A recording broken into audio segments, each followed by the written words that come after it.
कुछ जज्बात होते हैं जो ज़िंदगी नहीं सिर्फ तबाही लाते हैं। जब परवरिश की छाँव में पलने बढ़ने वाला पौधा एक दिन जहर का वृक्ष बन जाए, जब मामा की बेटी ही किसी की जिद बन जाए, तब उस रिश्ते का हस्र अक्सर कफन ही होता है। ये दास्तान है भोपाल के उस अंधेरे अध्याय की जहां दुल्हन की जयमाला के बाद यमराज की गोली चली थी। एक तरफ था मासूम चेहरा, दूसरी तरफ थी भाई के नकाब के पीछे छिपी एक पागल और प्यासी रूह। उसने एक बार नहीं, दो बार नहीं, बार बार धमकाया था, मगर उसने सोचा था जिसको हमने पाला वो भला कैसे मारेगा। उन्होंने मोहब्बत ठुकराई और उसने इंसाफ ठुकराया। इंतकाम की आग में झुलसा वो शख्स उस रात उस मंडप में आया था, दुल्हन को दुल्हन की डोली में नहीं बल्कि शमशान की राह में भेजने के लिए। इस दर्द, इस धोखे और इस खूनी खेल के सारे राज खोलने के लिए तैयार हो जाइए। आप देख रहे हैं शैडो टेप्स। कहानी की शुरुआत किसी अपराध से नहीं, वो शुरू होती है एक रिश्ते से। एक रिश्ता जो वक्त के साथ धीरे धीरे प्यार में बदला, फिर जुनून में और आखिर में पागलपन में।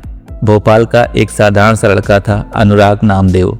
बचपन से ही उसके पिता का साया सर से उठ गया। माँ अंगूरी देवी ने जैसे तैसे बेटे को पाला, लेकिन गरीबी और अकेलापन दोनों ने उन्हें अंदर से तोड़ दिया था।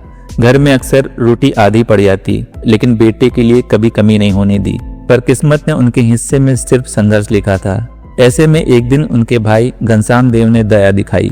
उन्होंने कहा, लड़के को हमारे पास भेज दो, पढ़ेगा, बढ़ेगा, आदमी बनेगा। और शायद यहीं से शुरू हुई उस कहानी की पहली कड़ी, जिसका अंत किसी ने सोचा नहीं था। अनुराग जब अपने मामा के घर में रहने लगा, वो घर एक खुशहाल परिवार का था। घनश्याम अपनी पत्नी लक्ष्मी और अपनी बेटी जयश्री के साथ रहते थे। जयश्री अनुराग से कुछ ही साल छोटी थी। दोनों एक साथ स्कूल जाते, साथ पढ़ते और एक ही छत के नीचे बड़े होते गए। लोग उन्हें भाई बहन कहकर बुलाते थे, पर रिश्तों की इस नाम के पीछे एक अनकहा एहसास धीरे धीरे जन्म ले रहा था, जिसका पता न अनुराग को था न बाकी घर वालों को। वक्त बीतता गया। जयश्री डॉक्टर बनने की राह पर थी, मेडिकल कॉलेज में दाखिला पा चुकी थी। अनुराग को बैंक की नौकरी मिल गई थी। ऊपर से सब कुछ ठीक ठाक लग रहा था, लेकिन भीतर कुछ अजीब चल रहा था। अनुराग के मन में जयश्री के लिए एक अजीब सा खिंचाव था, जो धीरे धीरे लगाव से बढ़कर जरूरत बन गया। वो जयश्री के बिना एक दिन भी नहीं सोच पाता था। हर बार जब वो हंसती तो उसे लगता जैसे दुनिया उसके लिए मुस्कुरा रही है, और जब वो किसी दूसरे से बात करती तो उसके अंदर ईर्ष्या की आग भड़क उठती। वो एहसास अब रिश्ते की सीमाएं पार कर चुका था। वो प्यार नहीं, एक आसक्ति बन चुका था। फिर वो दिन आया जब उसने सब कुछ कह देने की ठान ली। शायद उसे लगा सच्चाई बोल देने से सब ठीक हो जाएगा, पर सच बोलने के बाद जिंदगी ने पलटवार किया। जब जयश्री को पता लगा कि अनुराग उससे शादी करना चाहता है, तो उसका पूरा संसार हिल गया। वो रिश्ते में उसका भाई था और ये बात उसके लिए सिर्फ अस्वीकार नहीं बल्कि घृणित थी। घर में कोहराम मच गया। घनश्याम और लक्ष्मी को जब ये बात मालूम पड़ी तो उन्होंने बिना एक पल गवाए अनुराग को घर से निकाल दिया, जो बरामदे में खड़ा था, सामान का एक छोटा बैग हाथ में, आंखों में आंसू और अपमान की लकीरें। दरवाजा बंद होते वक्त उसे बस इतना कहा, अब जब लौटूंगा तो कोई नहीं बचेगा। ये एक वाक्य नहीं था, एक शाप था, जो आने वाले सालों में पूरे परिवार की किस्मत लिखने वाला था। दिन बीतते गए, अनुराग गायब हो गया। किसी ने उससे संपर्क नहीं रखा।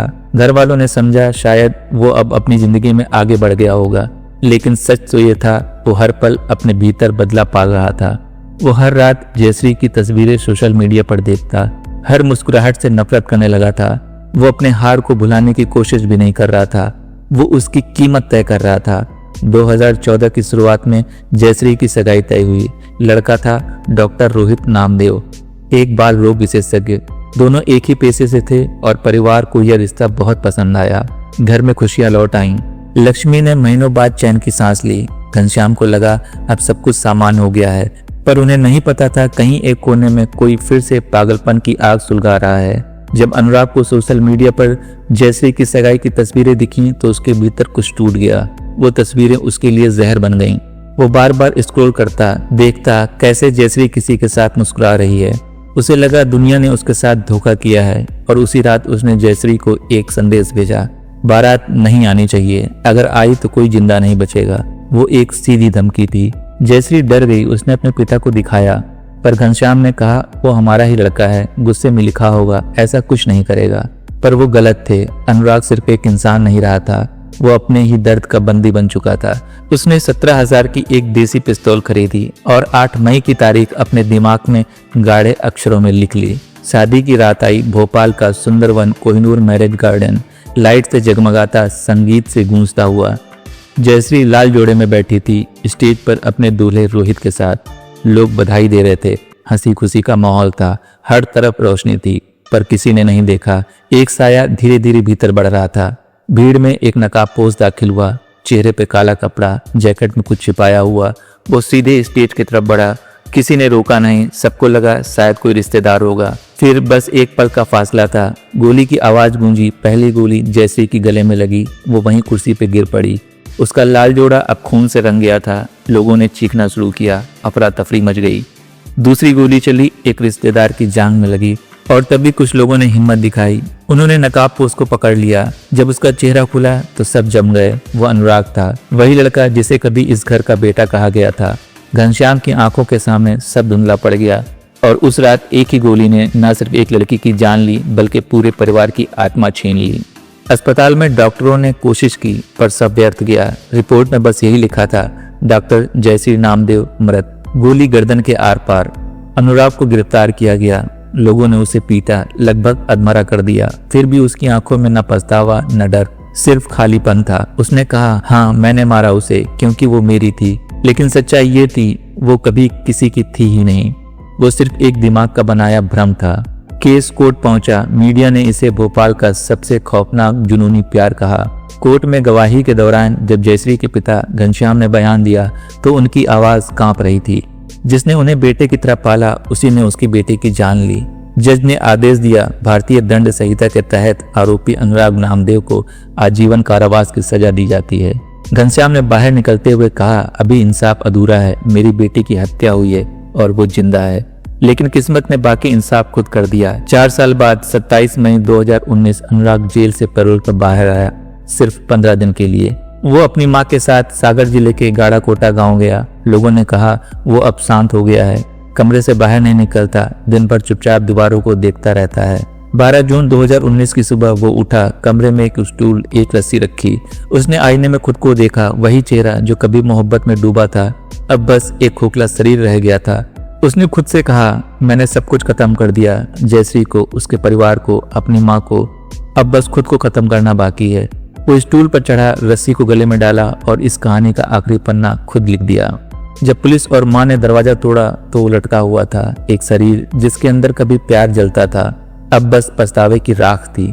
मीडिया ने अगले दिन खबर छापी, जिसने मोहब्बत के नाम पर खून किया अब वो खुद मौत को गले लगा चुका है। जयश्री के पिता से जब पूछा गया, क्या अब आपको इंसाफ मिला, तो बस उन्होंने इतना कहा, नहीं, इंसाफ तब होता जब ये सब कुछ हुआ ही ना होता। कभी कभी कहानियां सबक बनकर खत्म होती हैं और ये कहानी यही कहती है, प्यार अगर सम्मान के साथ ना जिया जाए तो वो प्यार नहीं, एक अपराध बन जाता है। रिश्तों की सीमाएं टूटती हैं जो इंसान अपने भीतर के राक्षस से नहीं बच पाता।